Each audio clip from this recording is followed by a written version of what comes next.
Bismillahirrahmanirrahim. Assalamualaikum warahmatullahi wabarakatuh. Yang terhormat Ibu Rosita Rahma dan juga Prof. Ismaya. Di sini perkenalkan saya Najmi Muhammad Agus Nur, mahasiswa program studi Pendidikan Bahasa Indonesia jenjang S2 untuk semester genap, untuk semester yang kedua. Nah, di sini dengan NIM 2511710. Di sini saya izin untuk mempresentasikan hasil proyek saya yang berjudul pengembangan bahan ajar menulis teks laporan hasil observasi berancangan model experiential learning bermuatan etnobotani untuk jenjang SMA. Nah, ini merupakan judul tesis saya. Nah, berkaitan dengan judul tesis saya. Nah, apa saja yang akan saya sampaikan pada sesi presentasi kali ini? Yang pertama, saya akan menyampaikan berkaitan dengan latar belakang, kemudian rasionalisasi dengan mata kuliah ini, ketiga instrumen yang dikembangkan itu apa dan juga bagaimana, yang keempat hasil uji validitas, yang kelima adalah hasil uji coba berkaitan dengan instrumen yang dikembangkan. Saya akan memulai terlebih dahulu dari latar belakang. Nah, di sini disampaikan bahwa keterampilan menulis merupakan kompetensi penting bagi siswa SMA karena berkaitan dengan kemampuan menyampaikan gagasan secara jelas, sistematis, dan juga ilmiah. Nah, maksud dari kemampuan menyampaikan gagasan secara jelas di sini adalah bagaimana caranya siswa itu bisa menyampaikan suatu pendapat, bagaimana caranya siswa itu bisa menyampaikan suatu gagasan ke dalam bentuk tulisan secara jelas, secara tidak membuat pembaca itu kebingungan, tidak menimbulkan multitafsir ataupun ambigu terhadap tulisannya itu sendiri. Nah, sistematis di sini adalah berurutan. Nah, kita tahu bahwa kalau misalnya konteksnya itu adalah materi LHO, kita tahu bahwa sistematis di sini adalah runtut, sesuai dengan struktur, berurutan. Jadi tidak mau ketika ingin menulis teks LHO, kita harus menyesuaikan dengan strukturnya. Kalau misalnya kita lihat, teks LHO di sini itu memuat struktur yang pertama itu ada definisi umum ataupun pernyataan umum terlebih dahulu. Kemudian deskripsi bagian. Dan yang ketiga adalah simpulan atau penutup ataupun deskripsi manfaat. Ketika siswa itu menyampaikan ataupun ingin menulis eh, laporan hasil observasi tentang suatu objek yang dia amati, dia tidak bisa menulis pada bagian paragraf pertama itu adalah deskripsi bagian terlebih dahulu, kemudian definisi umum ataupun pernyataan umum. Mau tidak mau, siswa itu harus menulis laporan hasil observasinya sesuai dengan struktur yang telah ditentukan, seperti itu. Dan ilmiah di sini apa? Menggunakan bahasa ilmiah, menggunakan bahasa yang memang baku seperti itu dan logis, dapat diterima oleh akal kita. Nah, maka dari itu kalau kita mengacu pada jenjang SMA, salah satu keterampilan menulis yang diajarkan di SMA itu adalah menulis teks laporan hasil observasi ataupun LHO. Nah, LHO itu apa? Laporan hasil observasi itu apa? Salah satu teks yang bertujuan untuk mengkaji ataupun mengobservasi ataupun bahkan mengamati suatu objek, baik itu di lingkungannya maupun di luar lingkungannya, ya, dengan secara objektif, dengan secara detail seperti itu. Nah, dalam hal ini pada dasarnya keterampilan menulis pun adalah kemampuan dasar yang sangat penting digunakan sebagai media untuk menyampaikan ide, pikiran, dan perasaan secara tertulis. Nah, hal ini perlu dilakukan dengan jelas, efektif, dan terorganisir sehingga memerlukan tata bahasa, kosakata, serta keterampilan dalam menyampaikan informasi kepada halayak umum itu sendiri. Nah, pada dasarnya juga keterampilan ini pun sangat berguna baik untuk keperluan akademik, profesional maupun sosialnya. Nah, saya mengambil itu dari pendapat Nasiroh pada tahun 2023, Rahmawati pada tahun 2025, dan Sarma pada tahun 2025 itu sendiri.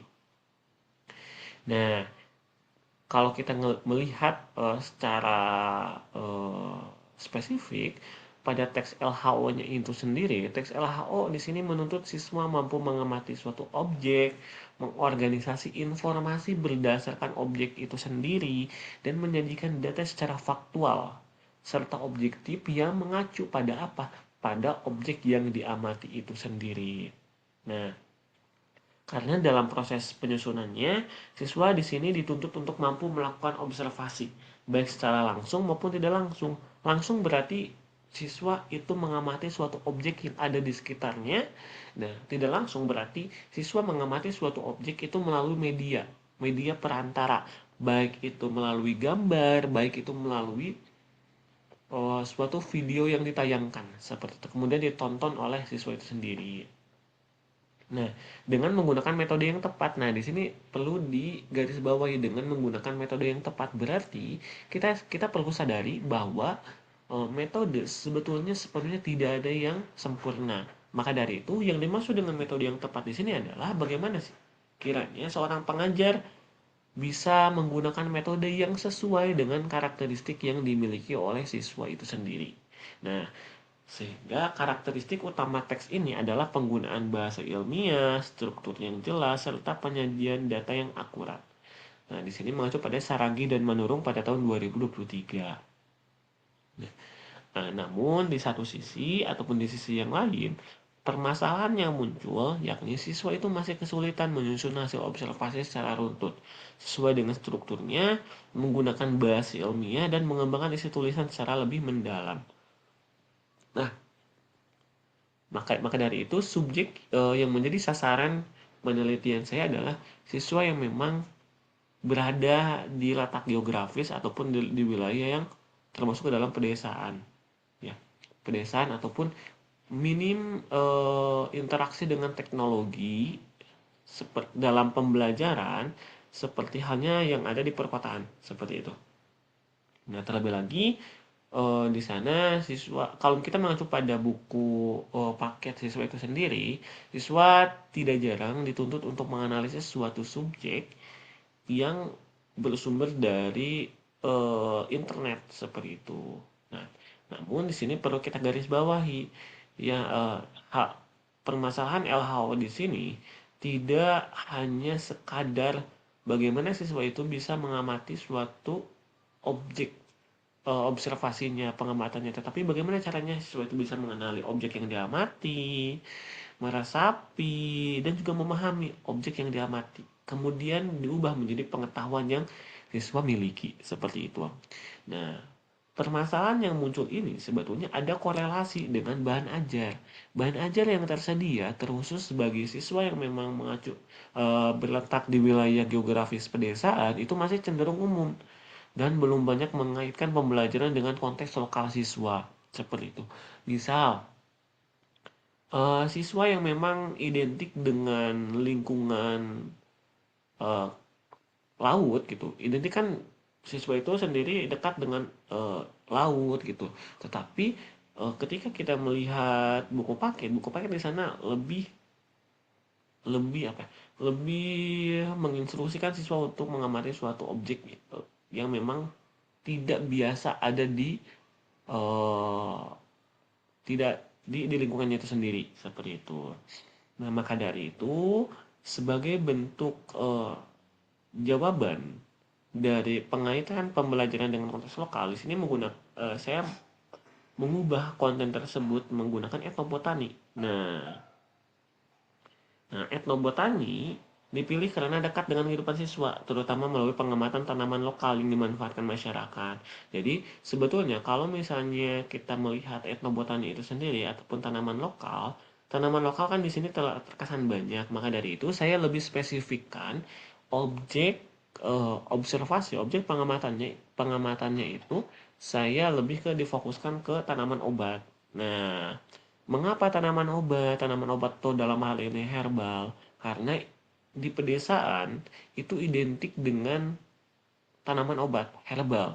Jadi ketika misalnya seseorang di pedesaan itu sakit atau misalnya mengalami luka, hal yang dilakukan oleh masyarakat di pedesaan itu adalah tidak segera langsung ke misalnya dokter itu ataupun perawat, tetapi lebih menggunakan tanaman lokal sebagai pertolongan pertama. Nah, seperti itu. Nah, di satu sisi saya pun memiliki tujuan mau tidak mau yang namanya anak-anak apalagi sekarang udah termasuk ke dalam generasi Gen Z ataupun misalnya generasi Alpha itu pasti sedikitnya melupakan budaya-budaya lokal yang sebetulnya itu ditinggalkan oleh nenek moyang kita, tetapi pada dasarnya itu masih bermanfaat bagi kehidupan kita gitu. Maka dari itu saya pun sendiri di sini menjadi tantangan bagaimana caranya siswa-siswa hari ini, anak-anak hari ini tetap menjaga pengetahuan dirinya sendiri terhadap tanaman obat itu sendiri. Seperti itu. Nah, pengintegrasian etnobotanis di sini dalam hal ini tanaman obat dalam bahan ajar itu memungkinkan siswa untuk melakukan observasi langsung terhadap objek tanaman obat yang erat kaitannya dalam kehidupan siswa sehari-hari. Nah, kegiatan ini dapat melibatkan identifikasi jenis atau ciri tumbuhan, fungsi ataupun manfaat, serta nilai budaya yang melekat pada tumbuhan tersebut. Nah, melalui proses ini, siswa tidak hanya mengumpulkan data, tetapi juga belajar menginterpretasi informasi yang diperoleh secara kritis. Nah, hal ini dapat meningkatkan keterampilan observasi sekaligus memperkaya pengetahuan siswa tentang kearifan lokal. Maka dari itu, tujuan dari penelitian ini adalah bagaimana caranya siswa itu mengetahui bahwa Indonesia ini kaya akan tumbuhan, kaya akan flora.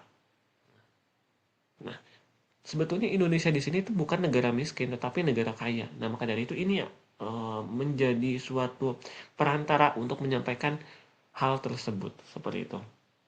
Terutama tanaman obat itu sendiri. Selain itu, kegiatan observasi itu berbasis etnobotani dapat mendorong siswa untuk lebih aktif dan terlibat dalam proses pembelajarannya. Karena dekat dengan siswa itu sendiri. Nah, maka dari itu, dari segi strategi pembelajarannya, saya mengambil model pembelajaran experiential learning. Nah, mengapa saya mengambil model experiential learning? Karena model ini itu relevan karena mendorong siswa belajar melalui pengalaman langsung, penyusunan konsep dan penerapan dalam bentuk tulisan. Nah, melalui experiential learning ini, siswa diberi kesempatan untuk mengalami secara langsung fenomena yang dipelajari sehingga pembelajaran menjadi lebih bermakna.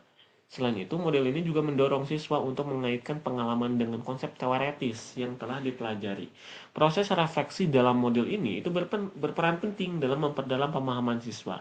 Nah, oleh karena itu, penerapan model ini dinilai efektif dalam meningkatkan keterlibatan dan hasil belajar siswa. Seperti itu. Saya mengambil pendapat dari Prabandingrum ke tahun 2024. Nah, selanjutnya di sini adalah rasionalisasi dengan mata kuliah penilaian, pendidikan, bahasa, dan juga sastra Indonesia. Instrumen penilaian yang dikembang berperan penting dalam penelitian tesis saya karena digunakan untuk mengukur keterampilan menulis teks laporan hasil observasi siswa, baik dari aspek proses maupun hasil akhir tulisan itu sendiri. Jadi, penilaian siswa itu tidak hanya mengacu ataupun tidak hanya berfokus pada hasil akhir tulisan siswa saja, tetapi dari aspek proses pun itu kita lihat seperti itu. Nah, instrumen ini mendukung pengembangan bahan ajar berdasarkan experiential learning bermuatan etnobotani dengan memberikan data terukur mengenai efektivitas bahan ajar dalam meningkatkan kemampuan menulis siswa.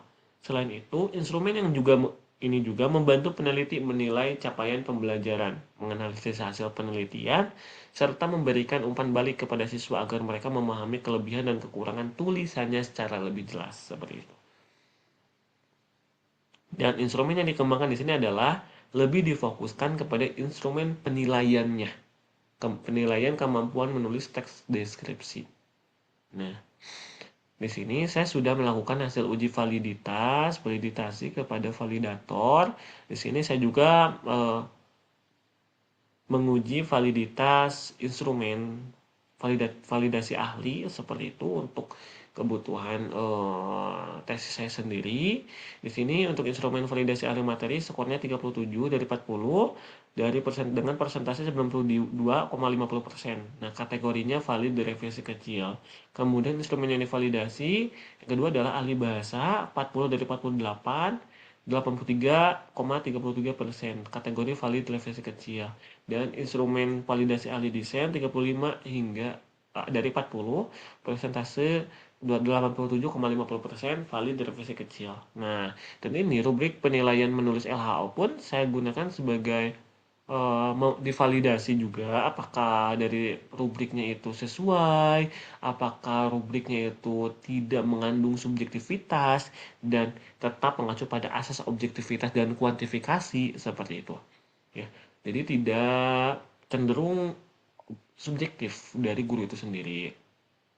Dengan skor 58 dari 64 dengan presentase 90,63%, kategori valid revisi kecil. Seperti itu.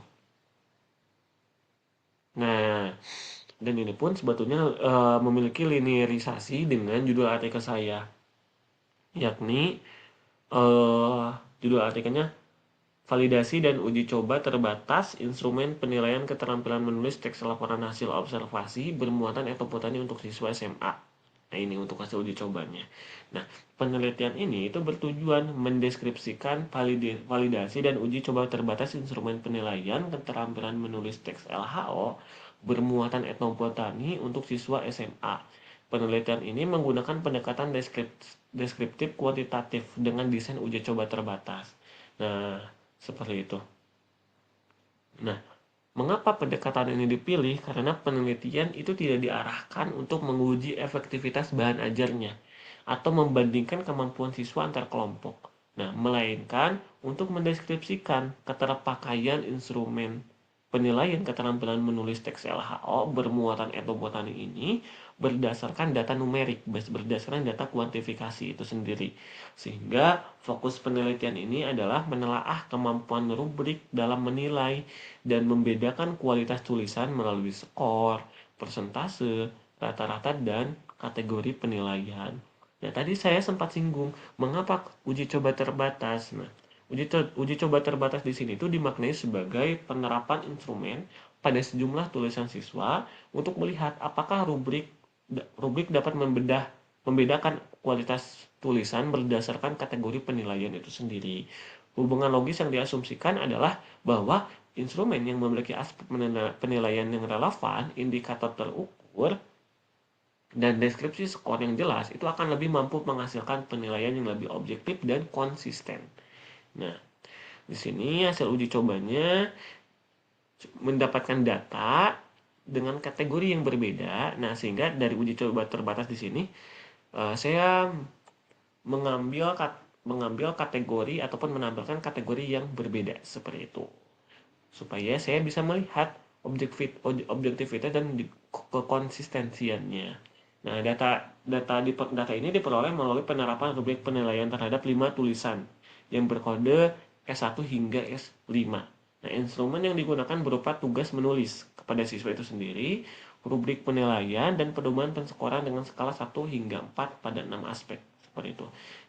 6 aspek itu ada apa saja? Yang pertama kesesuaian isi, yang kedua struktur teks, yang ketiga kaidah kebahasaan, yang keempat objektivitas informasi, yang kelima keterpaduan muatan etnobotani, dan yang keenam tata tulis dan koherensi. Nah, data ini tuh dianalisis menggunakan statistik deskriptif berupa skor total, persentase, rata-rata, nilai minimum, nilai maksimum, dan kategori. Hasil penelitian ini tuh menunjukkan bahwa instrumen itu mampu membedakan kualitas tulisan dan kategori sangat baik hingga sangat kurang.